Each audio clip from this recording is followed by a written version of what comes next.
What's up, everyone? Hope everyone's doing good on this Monday morning. It's Angie here. You can call me Angie the amputee. That's what I am. I'm missing a left leg. Still hasn't grown back. I know I make that joke often, but it's what gets me through life. Anyways, I'm here because we're gonna do a little Q&A. I had a few questions that were sent to me, and I felt like a lot of them were great. So thank you so much. I appreciate the engagement. If ever I don't respond to something on here, don't take it personal. I'm doing a million things. I'm a mom. I'm a full-time student. I'm doing a bunch of social media stuff. And anyways, yeah. So please don't take it personal if I don't see a response or something. So just know that if I haven't seen it, it's not on purpose. Anyways, okay, so let's just dive right in. The first question is, okay, yeah, see, this is an issue. We had a little chat in my short the other day because I am blind, so we're going to have to put these on. We're going to do our best to not get the big circles of the light in there, so. The first one is, do you have a faith or belief structure that keeps you grounded to face these things? You seem to have a very good attitude. First of all, thank you. I appreciate that so much. I'm going to take these off so I don't have little rings in it. I really do appreciate that. I do have a belief system. I do believe that there is a higher being and that we do live on after we die, and I feel like that has really helped me out. I feel like that in this life, what we do, what we say, how we act, and how we react, I feel like it all matters. We only get this life, so let's make it the best that we can. And honestly, like, I am more of a spiritual person than I am religious, if that makes sense. I did used to be more religious than I think even spiritual, but then I kind of shifted when I went through a lot of different things. I honestly don't judge people for their belief systems or their lack of belief systems, like, if that makes sense. I just try to surround myself with the people who generally are like-minded and want to see the good in this world rather than dwell in the bad, if that makes sense. So yeah, so hopefully that answers your question, and also thank you for the compliment. I appreciate it. Let's see, let's go to question 2. Okay, question 2.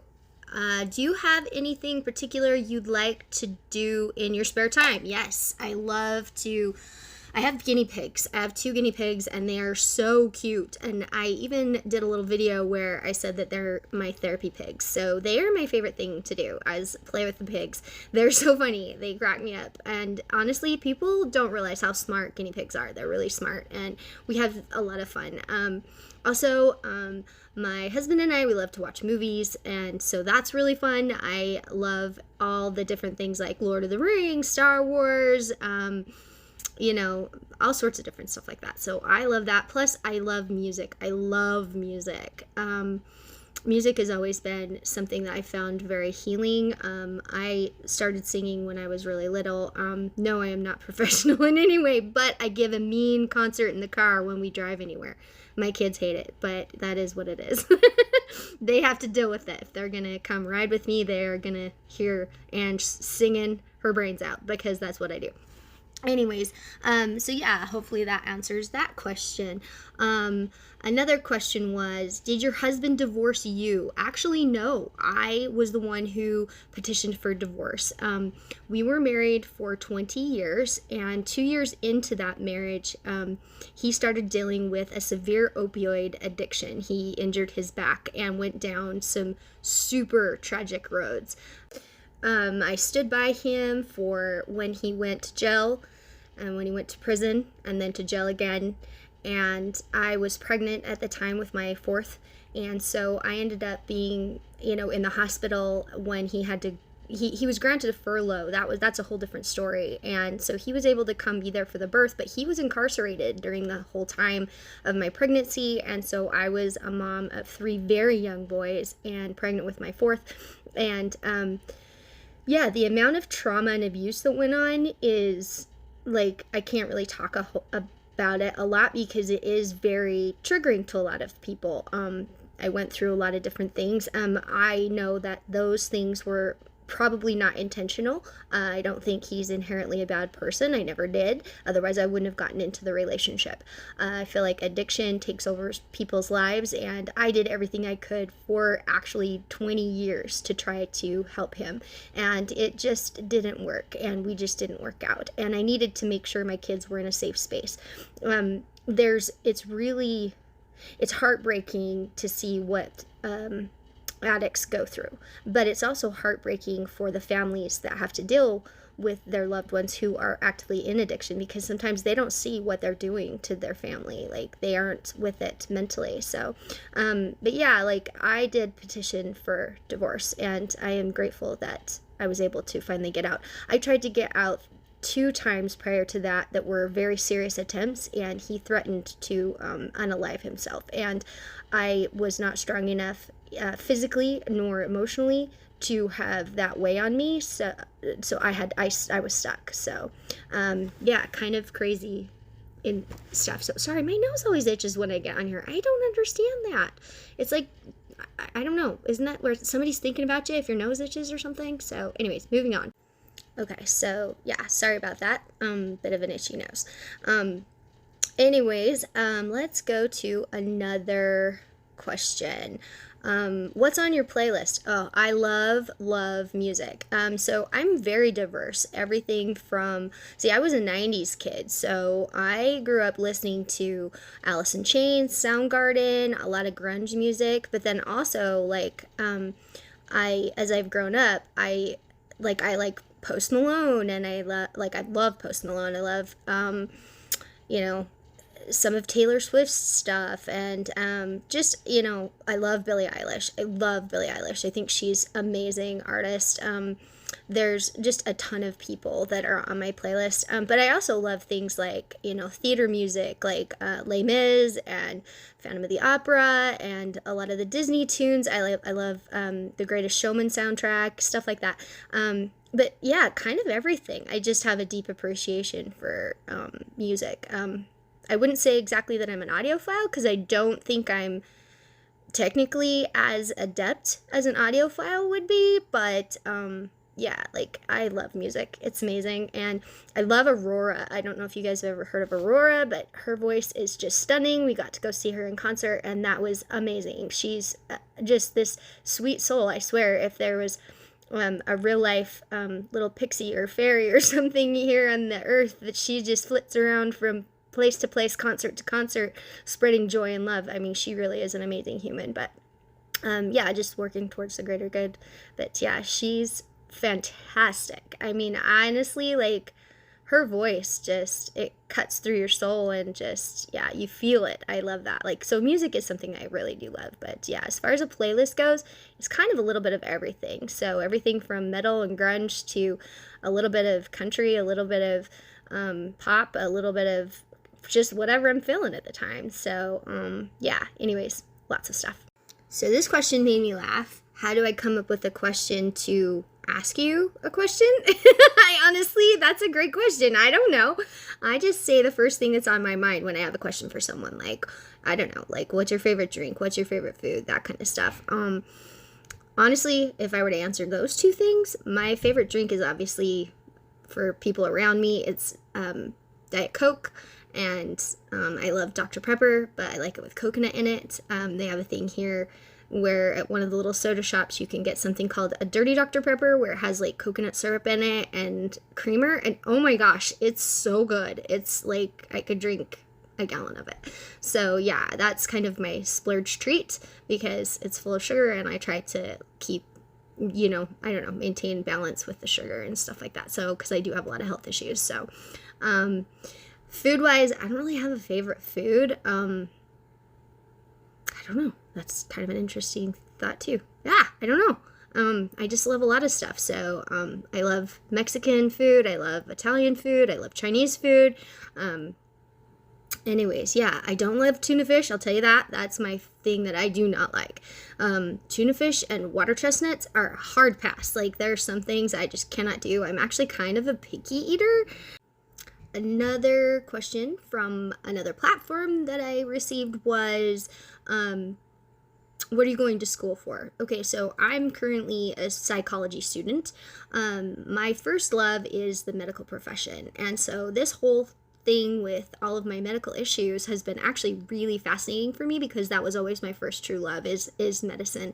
I wanted to be a doctor at some point in my life, and losing my leg has obviously set me back in certain areas. And so I decided to pursue the mental health profession because that was my second big love, was the way that people think and how to help them live in a happy space in their life, even when they're dealing with dark and traumatic experiences, because I feel like we can move through those rather than just stay there. So psychology is where I am getting my degrees, and hopefully I can help other people who are dealing with things like what I've dealt with.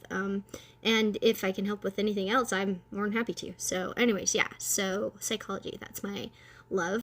Okay, I loved this question. What's on your bucket list of places to visit? Okay, so I have a massive list of places that I want to visit. When I was in 6th grade, I fell in love with Egyptology. I know that sounds really cheesy, but when I was a kid, we did this like it was a chapter on Egypt and everything with the pyramids, and we talked about King Tut and all this stuff, and I just fell in love. So honestly, like my husband and I, we would love to go to Egypt. Egypt would be amazing. Also, we both have a deep love for Italy, Greece, and all the history that is over there. France would be amazing. I would love to go to Paris and see the Eiffel Tower, and I just love places. Honestly, I love it. There's tons of places that I would love to visit. I would love to go see the Mayan ruins down in, Honduras and Guatemala and Mexico and those places. Honestly, I'm a complete history nerd. Like, I really am. I don't know a lot, so don't ask me, any questions, but I definitely do every documentary that's ever out on History Channel or YouTube or whatever. That would be my first thing. I would probably pick that over a movie if I could. One of the questions was, can you drive? I absolutely can drive. I still have my right leg, so that helps. And even if I had my left leg and it was my right leg that I was missing, there would still be ways that you can do that. So that's awesome. Anyways, yeah, so I can drive. Yep. On another platform, I was asked a question of, is this the worst health issues that you've had? That's a good question because I would say it is, simply because the amount of surgeries that evolved around the leg and losing the leg and the amount of amputations that I've had since subsequently. But I have had some really major other things. I can go into details with those too, because I've had 44 surgeries and only about 22 of those are regarding my legs. And so I've had 2 total knees, one on my left, one on my right. So there's been a lot of major surgeries. Part of that has to do with having Ehlers-Danlos syndrome. It's a connective tissue disorder that is genetic. At least in my case it is. Not all of them are genetic, but there's 13 different subtypes of Ehlers-Danlos, and if you want, I can talk a little bit more about that because it's actually pretty fascinating. Connective tissue, it's what holds everything in our bodies together, and mine is just defective. On another platform, I received this question, which I thought was also really brilliant. Did your ex-husband ever take any of your opioid medication when you were healing from your surgeries? And the answer is yes. I would hide it all the time, and he would find it, and there were multiple times where I would end up going through surgeries just me, without certain pain medications that I desperately needed. So that's just another level of abuse. It was really intense to go through some of these surgeries, including amputations, where I would run out of certain medications prior to when I should have run out. And so I ended up just sucking it up and dealing with the pain because of his actions. And so that was not good. So, if you can't get hopefully you guys get that I'm trying to be kind and candid about when I talk about my ex-husband that way, because I truly just want him to get better. I think that my kids deserve to have a healthy father, and honestly, addiction, it ruins people's lives, and it ruins a lot of the lives of the people that you are connected with. So honestly, if you're struggling, there's help out there. You know, I can always DM you a number or even put it in the description of this video. There's help for people who are dealing with domestic abuse and people who are dealing with addiction. And I just want to advocate. Yeah, okay, I can't talk today. Advocate for both, because it's truly just a heartbreaking disease. Okay, and this will be the last question. Does it bother you when people notice that you don't have a leg? Because people do stare. Honestly, to answer that question, that's a really good question, because people do. They do stare. They notice it. And I don't expect them to not notice it, because you can't hide something like that. You know, like I'm missing a leg, and it looks different. I think it depends on if it bothers me or not. Depends on the context. For instance, a lot of times little kids, they just melt my heart. They're so funny. I went into the grocery store one day, and this adorable little 3-year-old was sitting in her mom's cart, and she all of a sudden screamed, "Hey, you have one leg!" So I yelled back, "I totally do!" And the mom was just mortified. Bless her heart. She was just mortified. She's like, I'm so sorry. I was like, no, it's so good. Honestly, I love that, because people are curious. Kids are curious. And that's okay. I feel like it's entirely okay. For like when kids do it, it doesn't bother me. When adults come up and ask me, "Oh my gosh, how did you lose your leg or that?" Honestly, me, and all I can do is speak for me. I don't know about other amputees, but it doesn't bother me when they're respectful and they say, "Oh my gosh, that must be really hard," or how did you lose it, or any of those things. Like, it doesn't bother me. When people are rude about it, and there are people that are, it's just not as common. I've had people say weird stuff to me before, and that's obviously not okay. So I'll just shut it down, and if I don't shut it down, or if I'm struggling to shut it down, set that boundary, my husband is amazing at that. So he's really great at shutting down that boundary, or setting that boundary too. He's very protective of me, and we've both been through some things, and so we connect really on a deep level that way, and I'm super grateful for him. Being in an abusive relationship with my ex-husband, I didn't really know how to set boundaries, and prior to getting out of that marriage, and I have learned exponentially how to just be like, you know what, no, we're not gonna go there, and walk away. And honestly, I don't let it bug me, because there's no sense in that. Honestly, what other people think and what other people do is their business, and if they think and something bad about me, I know who I am. That doesn't need to affect me. And so I just move forward. No sense. I won't dwell where there's negative. I just won't. I refuse to do that.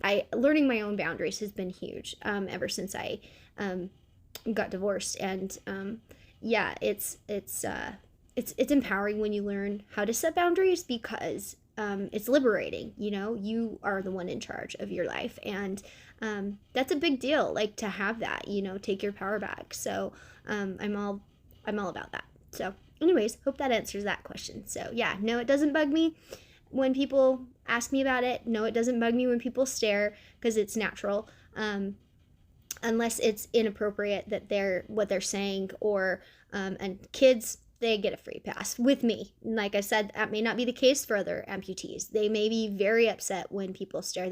I don't know. Everyone's different, and we all have our coping methods. But me, I'm okay with it. It doesn't bother me. So, just like I said, it has within appropriate context, if that makes sense. So I'm a pretty chill person. Whatever. I just want to say thanks for hanging out with me today. Q&As have been fun. If you guys have any more questions, drop them in the comments. We'll do another Q&A soon. If you could subscribe, and hit those notifications, it really helps with the channel. And I will see you soon.